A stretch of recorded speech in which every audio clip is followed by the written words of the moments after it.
नमस्कार दोस्तों, स्वागत है आप लोगों का मेरे YouTube चैनल पर। आइए सुनते हैं आज की कहानी मुंशी प्रेमचंद के द्वारा लिखी गई है, नादान दोस्त। केशव के घर में कॉर्निस के ऊपर एक चिड़िया ने अंडे दिए थे। केशव और उसकी बहन श्यामा दोनों बड़े ध्यान से चिड़िया को वहाँ आते जाते देखा करते। सवेरे दोनों आंखें मलते कॉर्निस के सामने पहुँच जाते और चिड़िया दोनों को वहाँ बैठा पाते। उनको देखने में दोनों बच्चों को न मालूम क्या मज़ा मिलता। दूध और जलेबी की भी सुध न रहती थी। दोनों के दिल में तरह तरह के सवाल उठते। अंडे कितने बड़े होंगे, किस रंग के होंगे, कितने होंगे, क्या खाते होंगे, उनमें बच्चे किस तरह निकल आएंगे, बच्चों के पर कैसे निकलेंगे, घोंसला कैसा हुआ। लेकिन इन बातों का जवाब देने वाला कोई नहीं। न अम्मा को घर के काम धंधों से फुर्सत थी, न बाबूजी को पढ़ने लिखने से। दोनों बच्चे आपस में ही सवाल जवाब करते, अपने दिल को तसल्ली दिया करते थे। श्यामा कहती, क्यों भाई, बच्चे निकलकर फुर से उड़ जाएंगे।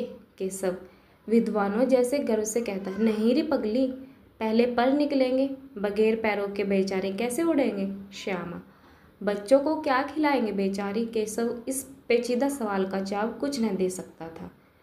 इस तरह 3-4 दिन गुजर गए।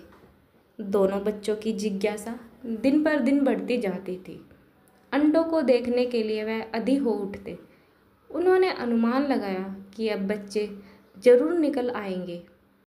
चिड़िया बेचारी इतना दाना कहाँ पाएगी कि सारे बच्चों का पेट भरे। गरीब बच्चे भूख के मारे चू चू करके मर जाएंगे। इस मुसीबत का आनंद करके दोनों घबरा उठे। दोनों ने फैसला किया कि कॉर्निस पर थोड़ा सा दाना रख दिया जाए। श्यामा खुश होकर बोली, तब तो चिड़िया को चारे के लिए कहीं उड़कर न जाना पड़ेगा। केशव, नहीं, तब क्या जाएगी। श्यामा, क्यों भैया, बच्चों को धूप न लगती होगी। केशव का ध्यान इस तकलीफ की तरफ न गया। बोला, जरूर तकलीफ हो रही होगी, बेचारे प्यास के मारे फड़प रहे होंगे, ऊपर छाया भी तो कोई नहीं है। आखिर यही फैसला हुआ कि घोंसलों के ऊपर कपड़े की छत बना देनी चाहिए। पानी की प्याली और थोड़े से चावल रख देने का प्रस्ताव भी स्वीकृत हो गया। दोनों बच्चे बड़े चाव से काम करने लगे। श्यामा माँ की आंख बचाकर मटके से चावल निकाल आई। केशव ने पत्थर की प्याली का तेज चुपके से जमीन पर गिरा दिया और खूब साफ करके उसमें पानी भरा। अब चांदनी के लिए कपड़ा कहाँ से लाए। फिर ऊपर बगैर छड़ियों के कपड़ा ठहरेगा कैसे, और छड़ियाँ खड़ी होंगी कैसे। केशव बड़ी देर तक इसी उधेड़ बुन में रहा। आखिरकार उसने यह मुश्किल भी हल कर दी। श्यामा से बोला, जाकर कूड़ा फेंकने वाली टोकरी उठा लाओ, अम्मा जी को मत दिखाना। श्यामा, वह तो बीच में फटी हुई है, उसमें से धूप न जाएगी। केशव ने झुंझलाकर कहा, तू टोकरी तो ला, मैं उसका सुराख बंद करके कोई इकामत निकालूंगा। श्यामा दौड़कर टोकरी उठा लाई। केशव ने उसके सुराख में थोड़ा सा कागज ठूस दिया और तब टोकरी को एक टहनी से टिकाकर बोला, देख, ऐसे ही घोंसले पर उसकी आड़ दूंगा, तब कैसे धूप जाएगी। श्यामा ने दिल में सोचा, भाई कितना चालाक है। गर्मी के दिन थे, बाबूजी दफ्तर गए हुए थे, अम्मा दोनों बच्चों को कमरे में सुलाकर खुद सो गई, लेकिन बच्चों की आंखों में आज नींद कहाँ। अम्मा जी को बहकाने के लिए दोनों दम रोके आंखें बंद किए मौके का इंतजार कर रहे थे। जो ही मालूम हुआ कि अम्मा जी अच्छी तरह से सो गई, दोनों चुपके से उठे और धीरे से दरवाजे की चटकनी खोलकर बाहर निकल आए। अंडों की हिफाजत करने की तैयारी होने लगी।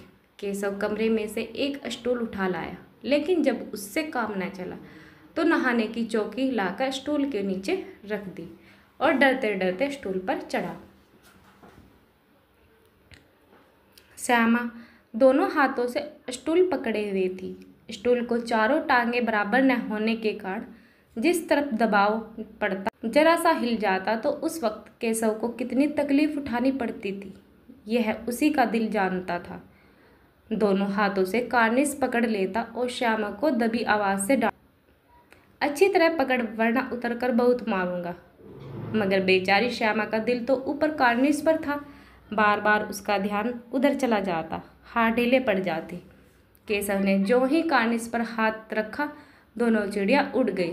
केशव ने देखा कार्निस पर थोड़े से तिनके बिछे हुए हैं और उस पर 3 अंडे पड़े हुए हैं, जैसे घोंसले उसने पेड़ों पर देखे थे वैसा कोई घोंसला नहीं है। श्यामा ने नीचे से पूछा कि भैया बच्चे हैं?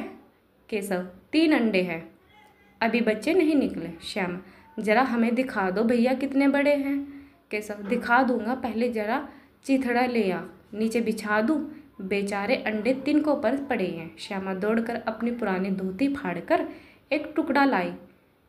केशव ने झुककर कपड़ा ले लिया, उसके कई तह करके उसने एक गद्दी बनाई, उसे तिनकों पर बिछाकर तीनों अंडे उस पर धीरे से रख दिए। श्यामा ने फिर कहा हमको भी दिखा दो भैया। केशव दिखा दूंगा, पहले जरा वह टोकरी तो दो, ऊपर छाया कर दूं। श्यामा ने टोकरी नीचे से थमा दी और बोली अब तुम उतर आओ, मैं भी तो देखूंगी। केशव ने टोकरी को एक टहनी से टिकाकर जरा दाना और पानी की प्याली ले आओ, मैं उतर आऊँ तो दिखा दूंगा। श्यामा प्याली और चावल भी लाई। केशव ने टोकरी के नीचे दोनों चीज रख दी और आहिस्ता से उतर आया। श्यामा ने गिड़गिड़ाकर कहा अब हमको भी चढ़ा दो भैया। केशव तू गिर पड़ेगी। श्यामा न गिरूंगी भैया, तुम नीचे से पकड़ना।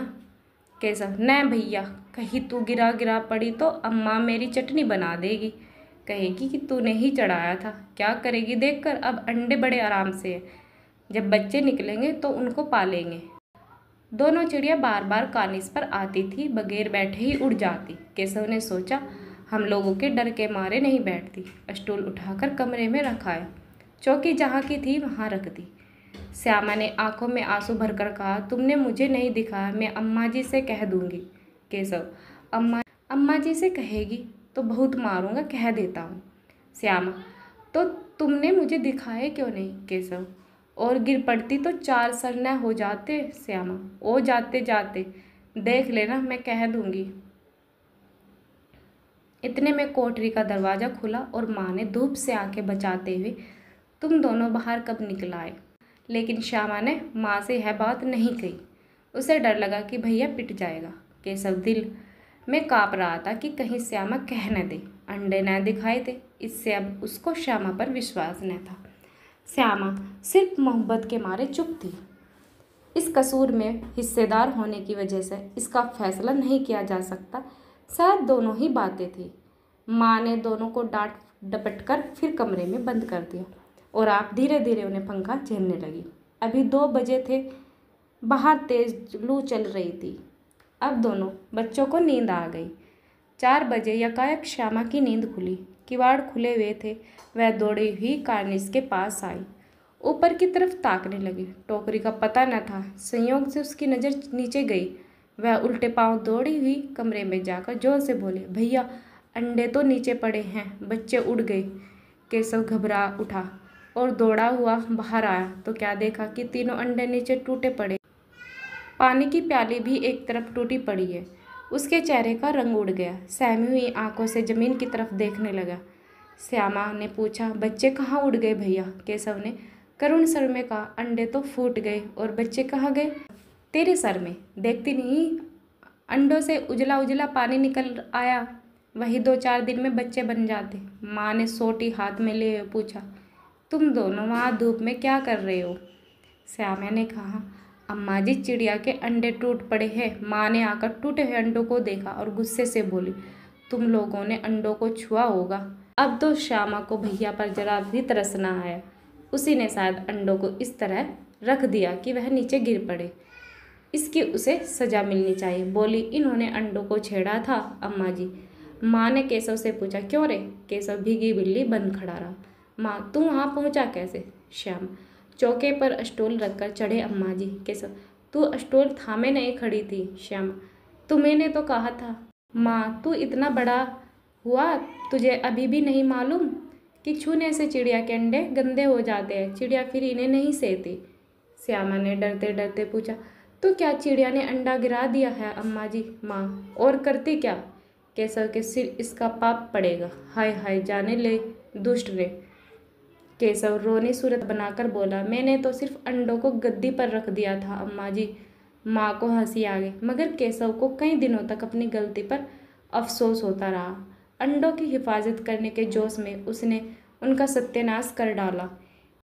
इसे याद करके वह कभी कभी रो पड़ता। दोनों चिड़िया वहाँ फिर न दिखाई दी। प्यारे दोस्तों, आपको हमारी कहानी नादान दोस्त कैसी लगी कमेंट सेक्शन में ज़रूर बताना, और चैनल पर नए हैं तो चैनल को सब्सक्राइब करना ना भूलें, साथ में बेल आइकन ज़रूर दबाएं। कहानी सुनने के लिए आप लोगों का बहुत बहुत धन्यवाद।